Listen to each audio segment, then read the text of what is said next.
My fiancé voicemailed an hour before the wedding. My ex called, I am having second thoughts. I replied, as you wish. Then I walked to the altar, played the voicemail aloud, and toasted to my newfound freedom. Her phone started blowing up my voicemail with panicked cries to please stop. I, 32 male, am sitting in the empty ballroom of what was supposed to be my wedding reception. The string quartet packed up an hour ago. The caterers are boxing up filet mignon that will probably go to a shelter tomorrow. And I'm on my third glass of the very expensive champagne my ex-fiancée Clara, 30, insisted we needed. 3 hours ago, I was in the groom's suite, adjusting my tie. My hands were slick with sweat, and I was feeling that specific blend of sheer terror and giddy excitement everyone talks about. My phone buzzed on the vanity. A notification lit up the screen. Voicemail from Clara. Not a text, a voicemail. An hour before the wedding. My stomach plummeted. You don't leave a voicemail an hour before the ceremony unless someone is dead or dying. My best man, Ben, saw my face drain of color and asked what was wrong. I couldn't speak. I just fumbled with the phone, my fingers feeling thick and clumsy, and put it on speaker. Her voice was weirdly distant, rehearsed. Leo. Hey, something's come up. Julian called me. Julian, her ex, the one she'd sworn for 5 years, was a toxic but closed chapter.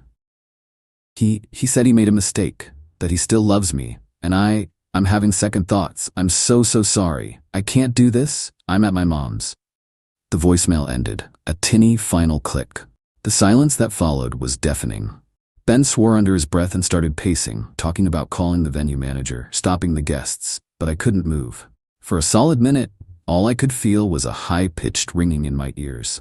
The world went narrow, like looking through a tunnel. It wasn't sadness, it wasn't even rage.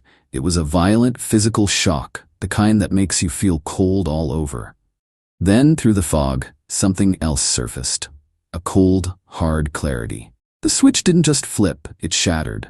All the little weirdnesses of the last few months, the secretive phone calls she'd taken the other room, her sudden girls' nights, that were always vague on details, the way she'd seemed distant. It wasn't just wedding stress. It was a parallel life I hadn't seen. The puzzle piece didn't just click into place. It exposed the fact that I had been working on a completely different puzzle all along. I looked at Ben, my own voice sounding strange to my ears.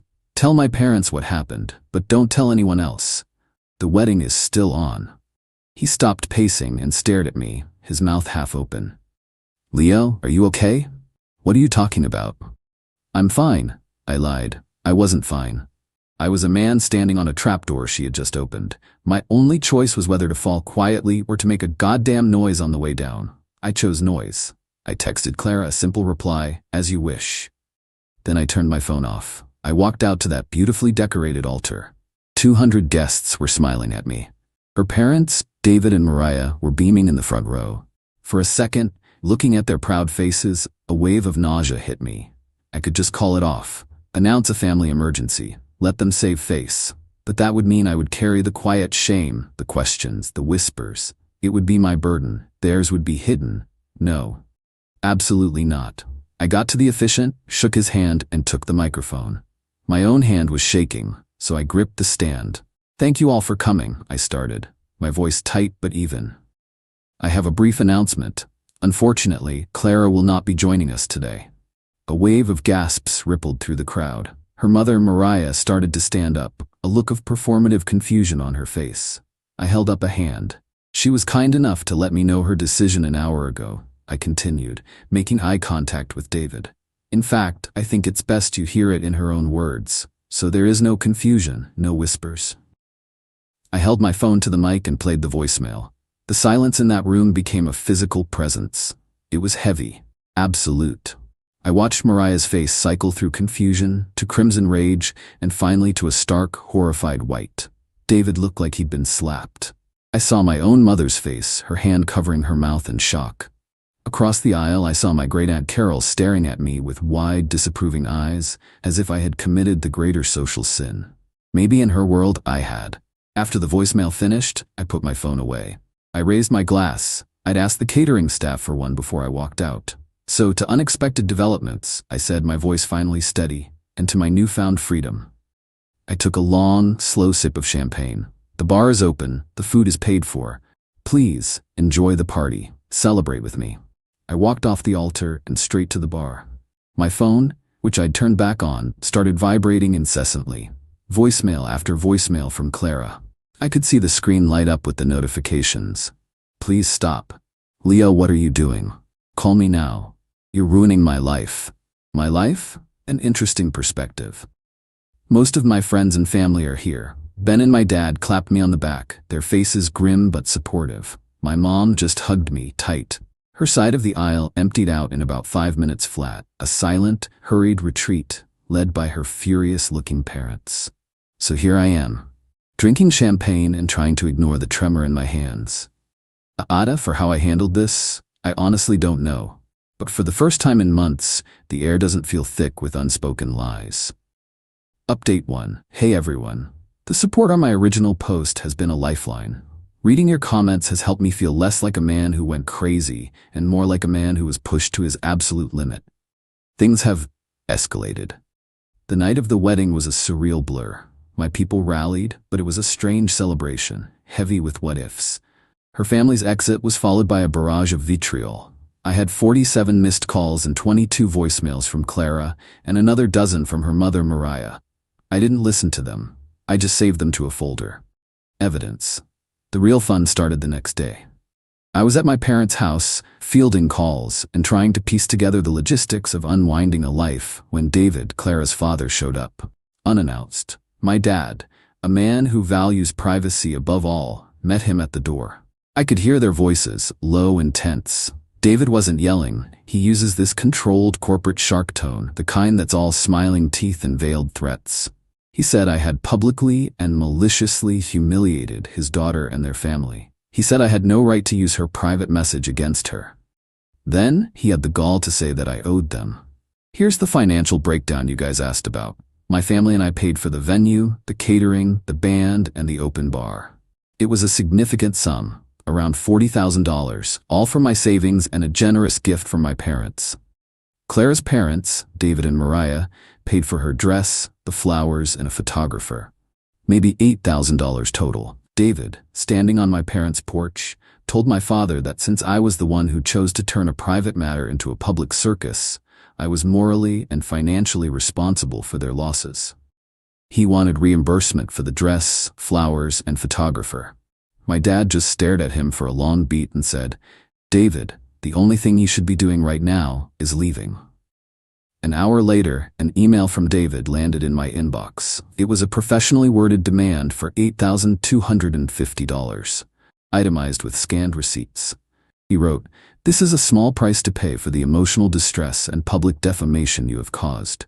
Consider this a gesture of goodwill that will prevent us from exploring more formal legal avenues." The sheer, unadulterated entitlement was breathtaking. They weren't sorry. They weren't ashamed. They were furious that their daughter's escape plan was messy. They were mad that they looked bad.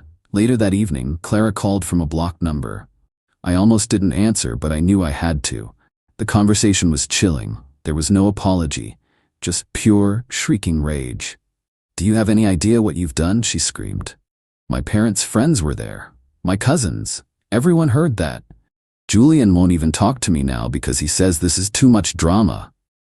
That was the part that stuck with me. Julian, the great romantic love she was torpedoing our lives for, was already backing away from the wreckage he helped create. "You could have just told everyone I was sick, Leo," she cried. "We could have handled this privately. You had to make it a spectacle. You had to be the victim." I let her burn herself out. When she was just breathing heavily into the phone, I finally spoke. "You made your choice, Clara. An hour before the wedding. I made mine. You don't get to control the consequences of your own actions. Send your father my regards, and tell him my lawyer will be in touch." I hung up. The smear campaign started yesterday. Vague posts from her cousins about toxic men.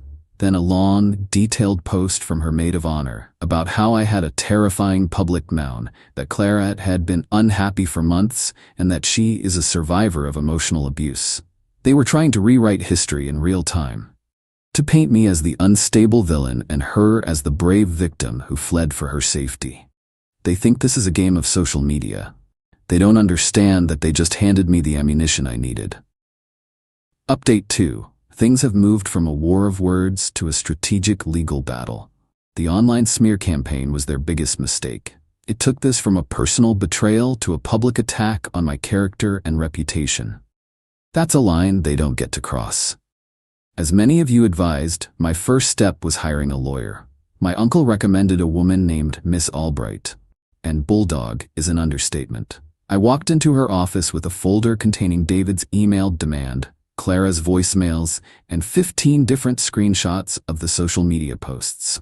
She listened to the whole story, her face unreadable. When I was done, she took off her glasses and said, "They're arrogant and sloppy. That makes them predictable. The defamation is the key.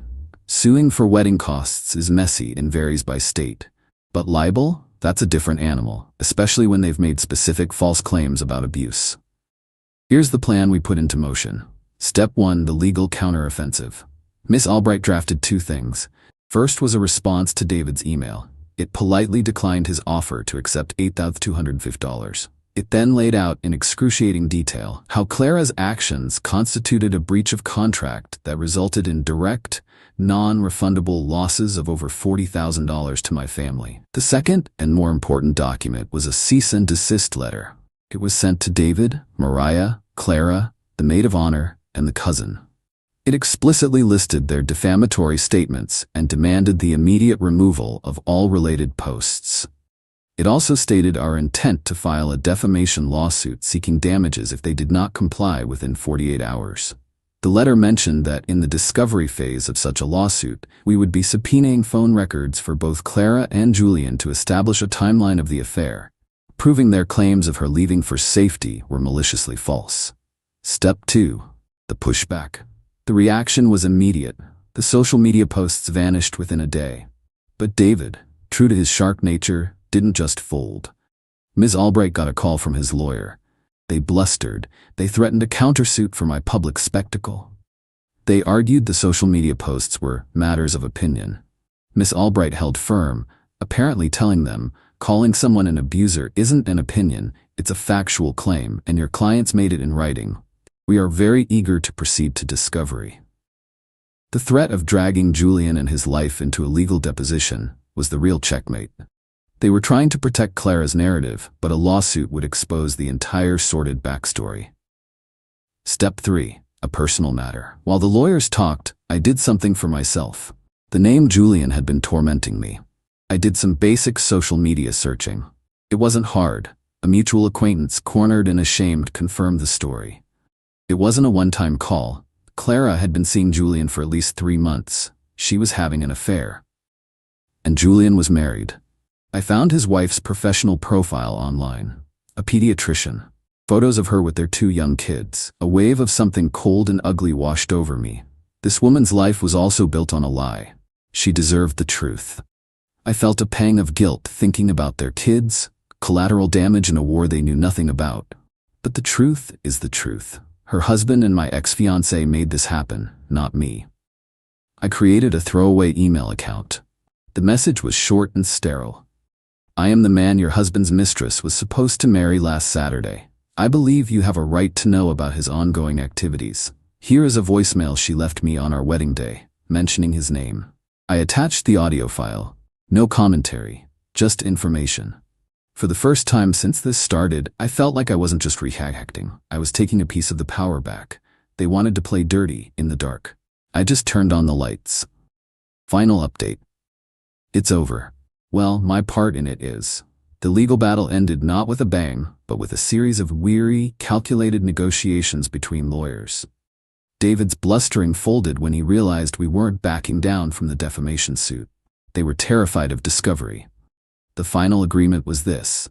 They would sign a non-disparagement agreement, legally binding them and Clara from ever speaking or writing about me publicly. In return, we would not pursue the defamation case. There was no grand apology. And they didn't just write me a check. That would have been too simple. Instead, in a final face-saving gesture for them, they agreed to directly pay the outstanding $15,000 balance we still owed the wedding venue, the largest single non-refundable cost. It wasn't paying me back. It was settling a contractual obligation. A corporate solution to a personal mess. The money never touched my hands, but the debt was cleared.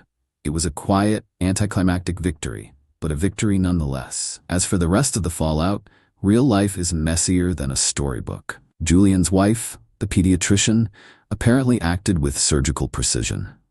Our mutual acquaintance told Ben that she filed for divorce the week after she got the email. Julian is reportedly a wreck, having lost his family and facing a very expensive legal battle of his own. I do feel a knot in my stomach when I think of their kids. It's a heavy feeling, knowing I played a role in that upheaval. But I stand by it. She deserved to know who she was married to. Clara's fate is less clear-cut. Ben ran into her cousin at a store, and the cousin just looked exhausted. She said things are really bad. Clara is apparently bouncing between friends' couches. Her parents are furious with her, not for the betrayal, but for the humiliation and the cost. She's isolated, but she's not a tragic heroine. She's just a person sitting in the rubble of a house she blew up herself. There's no satisfaction in knowing the details, just a grim confirmation that actions have consequences. And me, I'm not fixed. I'm not magically healed. There are days I wake up and the anger is still there, a hot coal in my chest. There are nights I lie awake and the humiliation washes over me again. The trust I had in my own judgment is shattered, and I know that will take a long time to rebuild. The $15,000 they covered freed up the last of my savings. The solo trip I booked isn't a victory lap. It's a retreat, a chance to go somewhere I don't have to see pity in anyone's eyes, where I'm just a stranger with a backpack. The toast I made to newfound freedom was a bitter, impulsive line. But I'm starting to understand it. I'm free from the lies, from the weight of her secrets. It's a harsh, lonely kind of freedom, but it's real, and it's a start. Thank you all again for being a sounding board in the craziest, most clarifying chapter of my life. Time to go pack.